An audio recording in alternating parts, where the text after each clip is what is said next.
ஈஸ்வரியோட சதி திட்டம் காவியா மூலியமாவே தெரிய வந்து சேது ஈஸ்வரிக்கும் ஐஸ்வர்யாவுக்கும் சரியான பதிலடி கொடுத்தா நல்லா இருக்கும்னு நீங்க நினைச்சீங்கன்னா இந்த வீடியோக்கு ஒரு லைக் பண்ணுங்க. வாங்க வீடியோக்குள்ள போலாம். ஏமா இந்த ஐஸ்வர்யா சேது கூட வரேன்னு சொல்லிட்டு சொன்னா, ஆனா இப்ப வரைக்கும் ரெண்டு பேரும் மண்டபத்துக்கு வரவே இல்லையே, என்னாச்சுன்னு தெரியல.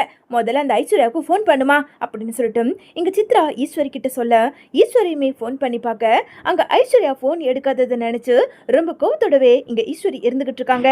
ஈஸ்வரி கோவத்தோட இருந்துகிட்டு இருக்கிறத பார்த்த சாவித்திரியோ, ஏ தாமரை அங்க பாத்தியா உன் அத்தைக்காரிய எம்புட்டு கோவமா இருக்கா, இருக்கட்டும் எல்லாத்துக்கும் சேர்த்துதான் நான் சரியான அப்ப வச்சிருக்கேன். எப்படியும் அந்த ரவுடிங்க கண்டிப்பா அந்த ஐஸ்வர்யாவை கடத்திக்கிட்டு போயிருப்பானுங்க. என்னமோ பொண்ணு மண்டபத்துக்கு வந்துடும்னு ரொம்ப ஆர்வமா இருக்காங்க போல இருக்கு. எல்லாமே இவங்களுக்கு ஏமாத்தம் தான் அப்படின்னு சொல்லிட்டு சாவித்திரியும் தாமரையும் ஒரு பக்கம் சந்தோஷப்பட்டுக்கிட்டு இருக்க, அதே நேரம் காவியா இங்க மண்டபத்துக்குள்ள வராங்க. காவியா போஸ் வர்றதை பார்த்ததும் அங்க ஈஸ்வரியோ, காவியா வாமா மருமகளே, உன்னை பார்த்து எவ்வளவு நாளாச்சு, ஏ போஸ் வாடா அப்படின்னு சொல்லிட்டு ரொம்ப சந்தோஷத்தோட உள்ள கூப்பிட, என்னண்டி நீங்க நினைச்ச மாதிரியே உங்க ஐஸ்வர்யாவுக்கும் சேது மாமாவுக்கும் கல்யாணம் நடக்க போகுது போல இருக்கு. ஆனா பலே கில்லாடி தான் நீங்க நினைச்ச மாதிரியே காரியத்தை சாதிச்சிட்டீங்க போல இருக்கே அப்படின்னு சொல்லிட்டு இங்க காவியா உள்குத்து வச்சு பேச, உடனே இதை பார்த்துக்கிட்டு இருந்த ஈஸ்வரியோ, என்னமா சொல்ற, அதெல்லாம் நான் எந்த திட்டமும் போடல. சேதுவும் தமிழ்ச்செல்வியும் பிடிக்கலன்னு ஒருத்தருக்கு ஒருத்தர் வெட்டி விட்டுட்டு போயிட்டாங்க. சரி நம்ம பொண்ணு நல்ல பொண்ணா இருக்காளேன்னு என் அண்ணன் பொண்ணை சேதுவுக்கு கல்யாணம் பண்ணி வைக்கிறதுக்காக முடிவெடுத்தேன். அம்பிட்டுதாம்மா. சரி சரி நீ போய் உக்காரு. டே போஸ் போடா, உன் பொண்டாட்டியை கூப்பிட்டுக்கிட்டு போய் அப்படி சேர்ல உக்காரு அப்படின்னு சொல்லிட்டு இங்க ஈஸ்வரி அங்க இருந்து நகர ரொம்ப மனசு வருத்தத்தோட அங்க நின்னுகிட்டு இருந்த மலர்கிட்ட போன காவியாவோ, மலரு உங்ககிட்ட கொஞ்சம் தனியா பேசணும், அப்படி வாங்க அப்படின்னு சொல்லிட்டு இங்க காவியா மலரை அழைச்சிக்கிட்டு போய் பேச, நான் எவ்வளவு சொல்லியும் ராஜாங்க மாமா சேது மாமாவுக்கும் ஐஸ்வர்யாவுக்கும் கல்யாணத்தை நடத்த பாக்குறாங்க. யாருமே நான் சொல்றதை கேட்கவே இல்லை. தமிழ்ச்செல்விக்கு வேற இன்னும் கொஞ்சம் நல்ல குழந்தை பிறக்கிற நிலைமைக்கு இருக்கா. அப்படி இருக்கும்போது தமிழ்ச்செல்வி இந்த வீட்டுக்கு எவ்வளவோ நல்லது பண்ணியிருக்கா. இதை எதையுமே யோசிக்காம சேது மாமா எதுக்காக இப்படி ஒரு அவசர முடிவு எடுக்கிறாருன்னு இப்போ வரைக்கும் எனக்கு தெரியல காவியா அப்படின்னு சொல்லிட்டு இங்க மலருமே ரொம்ப வருத்தத்தோட அங்க காவியா கிட்ட பேச, மலரு உங்ககிட்ட நான் ஒன்னு சொல்லட்டுமா, இது எல்லாத்துக்கும் காரணம் சேதுவுக்கும் தமிழ்ச்செல்விக்கும் இவ்வளவு பிரச்சனைக்கு காரணம் வேற யாரும் இல்லை, என் ஆன்டி அந்த ஈஸ்வரி தான் அப்படின்னு சொல்லிட்டு காவியா சொன்னதை கேட்டதும் இங்க மலருக்கு ரொம்ப அதிர்ச்சி ஆகுது. என்ன சொல்றீங்க காவியா? ஆமா மலரு, அன்னைக்கு போஸு கிட்ட ஈஸ்வரி ஆண்டி ஃபோன் பண்ணி பேசின எல்லாத்தையும் நானுமே பக்கத்துல இருந்து கேட்டுக்கிட்டு தான் இருந்தேன். தமிழ்ச்செல்வி வீட்டை விட்டு போனதுல கொஞ்சம் கூட அவங்களுக்கு வருத்தமே கிடையாது. போஸு கிட்ட அவ்வளவு சந்தோஷமா சிரிச்சு சிரிச்சு பேசிக்கிட்டு இருக்காங்க. ஆனா என்னமோ பண்ணிதான் தமிழ்ச்செல்வி இந்த வீட்டை விட்டு அனுப்ப வச்சிருக்காங்க. இல்ல இதெல்லாம் நான் பார்த்துக்கிட்டு பொறுத்துக்க முடியாது. தமிழ்ச்செல்வி எந்த தப்பும் பண்ணலையே. அப்படி இருக்கும்போது எதுக்காக சேது மாமா வேண்டான்னு வெட்டி விடணும்? இந்த உண்மையை நாம நிரூபிச்சுதானே ஆகணும். இவங்க 3 பேரும் அப்படி என்ன காரியம் பண்ணாங்கன்னு தான் இப்போ வரைக்கும் என்னால கண்டுபிடிக்க முடியல. ஆனா இன்னைக்கு நான் சும்மா விட மாட்டேன். இந்த கல்யாணத்தை எப்படி நடத்துறாங்கன்னு நானும் பாத்துறேன். ஈஸ்வரி ஆண்டி அந்த ஐஸ்வர்யா எல்லாம் சேர்ந்து அப்படி என்னதான் பண்ணி தமிழ்ச்செல்விய சேது மாமா கிட்ட இருந்து பிரிச்சாங்கன்னு நான் கண்டுபிடிக்கிறேன் அப்படின்னு சொல்லிட்டு காவியாவுமே இங்க மலர்கிட்ட ஒரு பெரிய திட்டத்தை சொல்லிக்கிட்டு இருக்காங்க. இன்னொரு பக்கம் எவ்வளவு நேரமாகியும் இங்க சேதுவும் ஐஸ்வர்யாவும் வராத ராஜாங்கமோ வாசலையை எட்டி பார்த்துக்கிட்டு இருக்க, இன்னொரு பக்கம் தமிழ்ச்செல்விய இங்க சேதுவோ ஹாஸ்பிட்டல்ல கூட்டிட்டு போய் சேர்க்க, இதை எல்லாத்தையும் பார்த்துக்கிட்டு பொறுத்துக்க முடியாத ஐஸ்வர்யாவோ, மாமா அதான் உங்களோட இறக்க குணத்தை அந்த தமிழ்ச்செல்வி கிட்ட காட்டிட்டீங்கல்ல, பாருங்க கூப்பிட்டுக்கிட்டு வந்து ஹாஸ்பிட்டல்லையும் சேர்த்துட்டீங்க. இதுக்கு மேல நாம எதுக்காக இருக்கணும்? அதான் அவங்க வீட்டுக்கு ஃபோன் பண்ணி சொல்லிட்டீங்கல்ல, நீங்க வாங்க நம்ம கிளம்பலாம். வாங்க மாமா, நமக்கு கல்யாணத்துக்கு நேரம் ஆகுது. இப்போ மட்டும் கல்யாணம் பண்ணலனா கண்டிப்பா என் அம்மா அப்பா என்ன மறுபடியும் உங்களுக்கு கல்யாணம் பண்ணி கொடுக்க மாட்டாங்க மாமா. வாங்க மாமா போலாம் அப்படின்னு சொல்லிட்டு ஒரு வழியா அங்க சேதுவை கட்டாயப்படுத்தி கூட்டிட்டு போக, அதே நேரம் செல்லப்பாண்டி வசந்தின்னு எல்லாருமே ஹாஸ்பிட்டலுக்கு வராங்க. என்னையா சேது இம்புட்டு நேரமா ஒரு கார்ல வரதுக்கு? ஏன் ஏதாவது பிரச்சனையா? சரி சரி எதுவா இருந்தாலும் அப்புறம் பேசிக்கலாம், முதல்ல நீ கிளம்பி வா, ஐயர் வேற நேரம் ஆகுதுன்னு சொல்லிக்கிட்டு இருக்காரு அப்படின்னு சொல்லிட்டு இங்க ராஜாங்க ஒரு பக்கம் பேசிக்கிட்டு இருக்க, அதே நேரம் இங்க சேதுவோ அங்க தமிழ்ச்செல்வியையும் தன்னோட குழந்தைகளையும் நினைச்சு நாம அவசரப்படுறோமோ, இன்னும் கல்யாணத்தை தள்ளி போடலான்னு பார்த்தா இந்த காவியாவும் கண்டிப்பா நான் தற்கொலை பண்ணிப்பேன்னு சொல்லிட்டு என்னையே மிரட்டுறாளே, வேற வழி இல்லாம தான் நாம இந்த கல்யாணத்தை பண்ணணும் போல இருக்குன்னு சொல்லிட்டு ரொம்ப வருத்தமாவே அங்க தன்னோட வேஷ்டியையும் சட்டையையும் மாத்த ஆரம்பிக்கிறாரு. இன்னொரு பக்கம் இங்க மலரோ, இனிமே தமிழ்ச்செல்வி ராஜாங்க மாமா வீட்டுக்கு வரவே மாட்டா போல இருக்கு. நாம என்ன பண்ணி இந்த கல்யாணத்தை நிப்பாட்ட முடியும்? கண்டிப்பா ராஜாங்க மாமாவை மீறி நம்மளால இந்த கல்யாணத்தை நிப்பாட்டவே முடியாது அப்படின்னு சொல்லிட்டு மலர் அங்க காவியா கிட்ட வருத்தத்தோட பேச, இங்க பாருங்க மலர், நான் தான் சொன்னல இந்த கல்யாணத்தை நான் நிறுத்தி காட்டுறேன். நீங்க எப்படி காவியா நிறுத்த முடியும்? அதான் போஸ் இருக்கான்ல, அவனை வச்சு இந்த கல்யாணத்தை நான் நிப்பாட்டி காட்டுறேன். ஒரு நிமிஷம் இருங்க, இதோ கொஞ்ச நேரத்துல நான் வந்துடுறேன் அப்படின்னு சொல்லிட்டு இங்க போஸ் அழைச்சுக்கிட்டு தனியா போக, இங்க போஸ் இருந்துகிட்டு, என்ன காவியா, அங்க கல்யாண வேலைகள் நிறைய இருக்கு, அப்படி இருக்கும்போது என்ன எதுக்காக இங்க தனியா கூப்பிட்டுக்கிட்டு வந்து பேசணும்னு சொல்ற? இன்னும் வீட்டுல எவ்வளவு நேரம் இருந்தோம், அப்ப எதுவுமே பேசல, இப்ப என்ன உனக்கு அப்படின்னு சொல்லிட்டு இங்க காவியா கிட்ட போஸ் கேட்க, அது இல்ல போஸ், மாதிரிலாம் நீ இப்ப இல்ல, உன்னையும் நான் எவ்வளவு காலம்தான் தள்ளி தள்ளி வைக்க முடியும்? இனிமே நாம புருஷன் பொண்டாட்டியா வீட்டுக்கு போனதும் சந்தோஷமா இருக்கலாம். இனி உன்னை நான் விட்டு கொடுக்கவே மாட்டேன். ஏன்னா என்னோட மனசுக்கு பிடிச்ச மாதிரி இப்போ நீ திருந்தி ஒரு மனுஷனா இருக்க.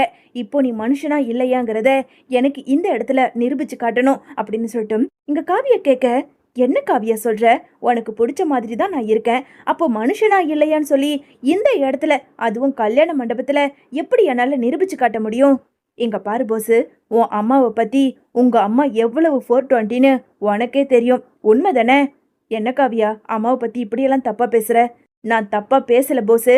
அன்னைக்கு தமிழ்ச்செல்வி வீட்டை விட்டு வெளியே போனதை பத்தி உங்க அம்மா அதான் உன்கிட்ட ஃபோன் பண்ணி அவ்வளவு சந்தோஷமா பேசினாங்களே, அப்போ தமிழ்ச்செல்வி வீட்டை விட்டு போனதுக்கு காரணம் கண்டிப்பா உன் அம்மாவா தான் இருக்கும். என்னமோ பண்ணி தான் தமிழ்ச்செல்விய அந்த வீட்டை விட்டு அனுப்பியிருக்காங்க. பாவம் தமிழ்ச்செல்வி, வயிற்றுல குழந்தை இருக்கும்போது சேது மாமாவும் தமிழ்ச்செல்வியும் பிரிஞ்சிருக்கிறது நல்லாவா இருக்கு? நீயே யோசிச்சு பாரு. நீயே உன் வாயால சொல்லியிருக்க தமிழ்ச்செல்வி ரொம்ப நல்ல பொண்ணுன்னு. அப்படி நல்ல பொண்ணோட வாழ்க்கைய நாம கெடுக்கலாமா? நம்மளால முடிஞ்ச வரைக்கும் ஒரு நல்ல உதவியை பண்ணுவோமே. நீ மனுஷனா இல்லையான்னு இந்த ஒரு விஷயத்துல நீ நிரூபிச்சு காட்டு. சரி காவியா, நான் மனுஷனா இல்லையான்னு நான் நிரூபிச்சு காட்டுறேன். இப்போ நான் என்ன பண்ணணும்? அப்படி சொல்லு போஸ். இதோ என்னோட போன்ல நான் வீடியோவை ஆன் பண்ணி வைக்கிறேன். உன்னோட ஷர்ட் பேக்கெட்ல தான் இந்த வீடியோவை வைக்க போறேன். அப்படி இந்த போன்ல நீ யார்கிட்ட என்ன பேசுறியோ ஒட்டு மொத்தமும் இதுல ரெக்கார்ட் ஆகும். புரிஞ்சுதுல? நேரா உன்னோட அம்மாவோட ரூமுக்கு போ. அங்க உங்க அம்மா கிட்ட நீ போட்டு வாங்க, தமிழ்ச்செல்வி எப்படிமா வீட்டை விட்டு போனா, அதுவும் நீ எப்படி துரத்துனன்னு சொல்லி நீயாவே கேளு. உன் அம்மா கண்டிப்பா உன்கிட்ட எல்லாத்தையும் ஒட்டுமொத்த உண்மையையும் சொல்ல ஆரம்பிப்பாங்க. இதுல அந்த வீடியோவும் ரெக்கார்ட் ஆகும். அதுக்கப்புறம் உன் அம்மா தான் இதுல ஏதோ ஒரு கல்பிரிட் வேலை பண்ணிருக்காங்கன்னு நான் கண்டுபிடிப்பேன். என்ன புரிஞ்சுதுல அப்படின்னு சொல்லிட்டு இங்க காவியா கேட்க, ஏ காவியா, என் அம்மா தான் பண்ணியிருப்பாங்கன்னு எனக்கே தெரியும். ஆனா இந்த விஷயம் மண்டபத்துல இருக்க ராஜாங்க மாமா சேதுவுக்குன்னு தெரிஞ்சதுன்னா என் அம்மாவோட நிலைமை, என் தங்கச்சி சித்ராவோட நிலைமை, ஐயோ நான் பண்ண மாட்டேன். என்ன போஸ், இப்பதான் சொன்னேன் நீ மனுஷனா திருந்தி இருக்க, அந்த மனுஷனா இல்லையான்னு நிரூபிச்சு காட்டுன்னு. அப்போ உன் அம்மா கெட்டவங்களா இருந்தாலும் உங்க அம்மாவோட வாழ்க்கையை காப்பாத்துவ. ஒரு நல்ல பொண்ணோட வாழ்க்கையை கெட்டு போனா பரவாயில்லன்னு சொல்ல வரியா? சரி, அப்போ நீ உன் வாழ்க்கையை பார்த்துக்கோ. நான் இந்த மண்டபத்தை விட்டு இப்பவே உன்னை வெட்டி விட்டுட்டு நான் கிளம்புறேன். ஏய் காவியா, இங்க பாரு, மிருகமா இருந்த என்னையே மனுஷனாக்குனது நீதான். உனக்காக நான் என்ன வேணாலும் பண்ணுவேன். நீ எதுக்கும் கவலைப்படாத. நீ சொன்ன மாதிரியே நான் எல்லாத்தையும் பேசி போட்டு வாங்கிட்டு வரேன். புரிஞ்சுதுல?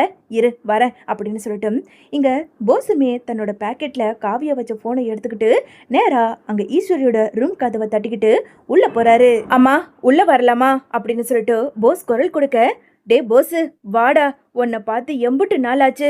அந்த காவியா உன்கிட்ட சேரவே விட மாட்டேங்கிறாளேடா, அப்படி எங்க தாண்டா இருக்கீங்க அப்படின்னு சொல்லிட்டு இங்க ஈஸ்வரி கேட்க, அம்மா அதெல்லாம் நல்லாதாம்மா இருக்கேன். இப்போ காவியா என் கூட சேர்ந்து சந்தோஷமா வாழறாமா? அம்மா உன்கிட்ட ஒரு முக்கியமான விஷயம் கேட்கணும். எனக்கு அது தெரிஞ்சுக்கலனா மண்டையை வெடிச்சிடும் போல இருக்கு.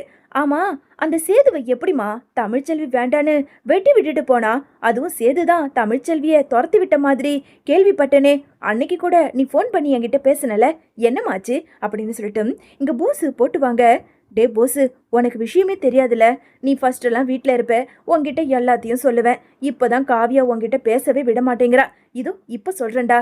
கொஞ்ச நாளைக்கு முன்னாடி அந்த நீதிமான வச்சு, அதான் ஒரு பெரிய அந்த ஜெனிஃபரும் சக்தியோட பிரச்சனையில தமிழ்ச்செல்விக்கு இதோ இருக்காளே ஐஸ்வர்யா, தமிழ்ச்செல்வியோட போனை திருடி அந்த செல்லப்பாண்டிக்கு ஃபோன் பண்ணி தமிழ்ச்செல்வியோட குரலை மாத்தி பேசி கடைசியில எவ்வளவு பிரச்சனைய பண்ணி எல்லாத்துக்கும் காரணம் ஐஸ்வர்யா தாண்டா. ஐஸ்வர்யா பல குரல்ல பேசுவா. அதுவும் முக்கியமா தமிழ்ச்செல்வியோட குரல்ல பேசும்போது எனக்கே அப்படியே ஆச்சரியமா இருந்ததுடா அப்படின்னு சொல்லிட்டு அங்க இருந்த ஈஸ்வரி சொல்ல, ஏ ஐஸ்வர்யா, ஒரே ஒரு தடவை நீ என் குரல்ல பேச அப்படின்னு சொல்லிட்டு பக்கத்துல இருந்த ஐஸ்வர்யா கிட்ட கேட்க, அதே போல ஐஸ்வர்யாவும் இங்க ஈஸ்வரி மாதிரியே பேசி காட்ட, அம்மா உண்மைதாம்மா, பரவாயில்லையே, சேதுவை கல்யாணம் பண்ணிக்கணும்னு சொல்லிட்டு இப்படி குரல்லாம் மாத்தி பேசி தமிழ்ச்செல்வியவே வெட்டி விடுற அளவுக்கு பண்ணிட்டீங்களே, சூப்பர்மா அப்படின்னு சொல்லிட்டு இங்க போசுமே போட்டு வாங்கி அந்த வீடியோவோட, சரிம்மா நான் வரேன், காவியா வேற எனக்காக ரொம்ப நேரமா காத்துக்கிட்டு இருப்பா, நான் வரேன், நீ பொண்ணு ரெடி பண்ணி கூட்டிட்டு வா, நான் போறேன் அப்படின்னு சொல்லிட்டு அங்க போஸ் வெளியே போக, இன்னொரு பக்கம் சித்ராவோ, அம்மா என்னம்மா இவன் பொண்டாட்டி தாசனா ஆயிட்டான், விடுடி, எப்படியோ 2 பேரும் ஒன்னா சந்தோஷமா சேர்ந்து வாழ்ந்தா அதுவே போதும். ஏய் ஐஸ்வர்யா, கிளம்பிட்டல, வா, ஐயர் கூப்பிடுறாரு, போலாம் அப்படின்னு சொல்லிட்டு இங்க ஐஸ்வர்யாவுக்கு பெண் அலங்காரம் பண்ணி அப்படியே வெளியே கூப்பிட்டுக்கிட்டு வந்து அங்க மணமேடையில உட்கார வைக்க, இன்னொரு பக்கம் கருப்போ அங்க சேதுக்கிட்ட என்னதான் பேசினாலும்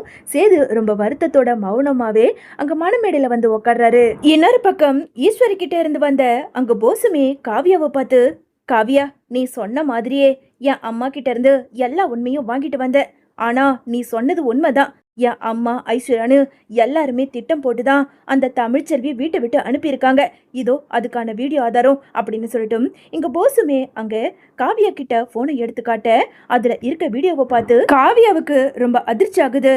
பக்கத்துல இருந்த மலருமே அந்த வீடியோவை பார்த்து, அடக்கடவுளே, இவங்கெல்லாம் வாழ்க்கையில திருந்தவே மாட்டாங்க போல இருக்கு, ச்சே, இதை தெரியாம எதுக்காக சேது மாமா ஐஸ்வர்யா கழுத்துல தாலி கட்ட பாக்குறாரு அப்படின்னு சொல்லிட்டு இங்க பேசிக்கிட்டு இருக்க அங்க ஐயருமே, கெட்டி மேளம் அப்படின்னு சொல்லிட்டு குரல் கொடுக்க, உடனே இங்க காவியா, கல்யாணத்தை நிறுத்துங்க அப்படின்னு சொல்லிட்டு குரல் கொடுக்க, எல்லாருமே ஒட்டு மொத்த பேரும் அங்க காவியாவை திரும்பி பாக்குறாங்க. என்னம்மா காவியா, என்னாச்சு, எதுக்காக கல்யாணத்தை நிறுத்த சொல்ற அப்படின்னு சொல்லிட்டு ஈஸ்வரி கேட்க, ஆண்டி, இதுக்கு மேல உங்களோட நாடகத்தை நடத்தலான்னு கொஞ்சம் கூட நினைச்சு பார்க்காதீங்க. கொஞ்ச நேரத்துக்கு முன்னாடி போசு கிட்ட நீங்க ரூமுக்குள்ள என்னென்ன பேசுனீங்களோ எல்லாமே இதுல ரெக்கார்டு இருக்கு. ஆமா மாமா, நீங்களே பாருங்க, முதல்ல அந்த இடத்த விட்டு எழுந்துருங்க மாமா அப்படின்னு சொல்லிட்டு கையில வச்சிருந்த அந்த செல்போன்ல இருந்த ஆதாரத்தை அப்படியே அங்க போட்டு காட்ட, போசு, ராஜாங்கம், மோகனனு எல்லாருக்குமே அதிர்ச்சி ஆகுது.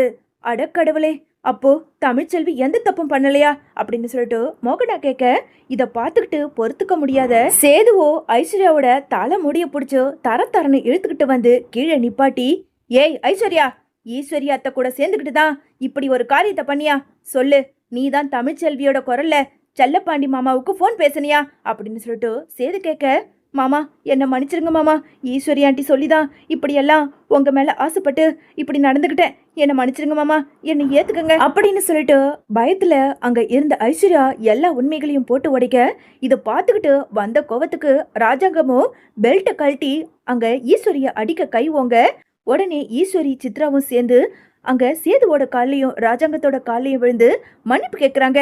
மாமா என்ன மன்னிச்சிருங்க மாமா, மாமா தயவு செஞ்சு என்ன மன்னிச்சிருங்க அப்படின்னு சொல்லிட்டு என்னதான் அங்க மன்னிப்பு கேட்டாலும் வந்த ஆத்திரத்துக்கு அங்க ராஜாங்கமும் ஈஸ்வரிய நல்லாவே அடி வெளுத்து வாங்குறாரு.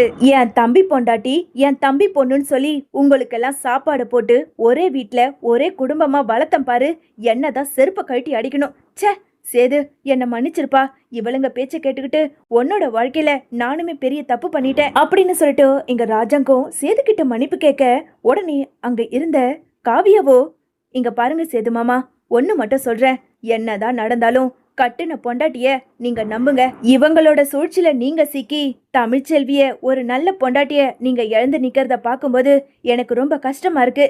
இனிமேலாவது போய் உங்க குழந்தைகளோடையும் உங்க பொண்டாட்டியோடையும் சேர்ந்து சந்தோஷமா வாழுங்க அப்படின்னு சொல்லிட்டு இங்க காவியா சொல்ல, சேதுவோ காவியாவுக்கு கையெடுத்து கும்பிட்டு நன்றி சொல்லிட்டு அங்க இருந்து கிளம்பி வேக வேகமா ஹாஸ்பிட்டலுக்குமே போறாரு.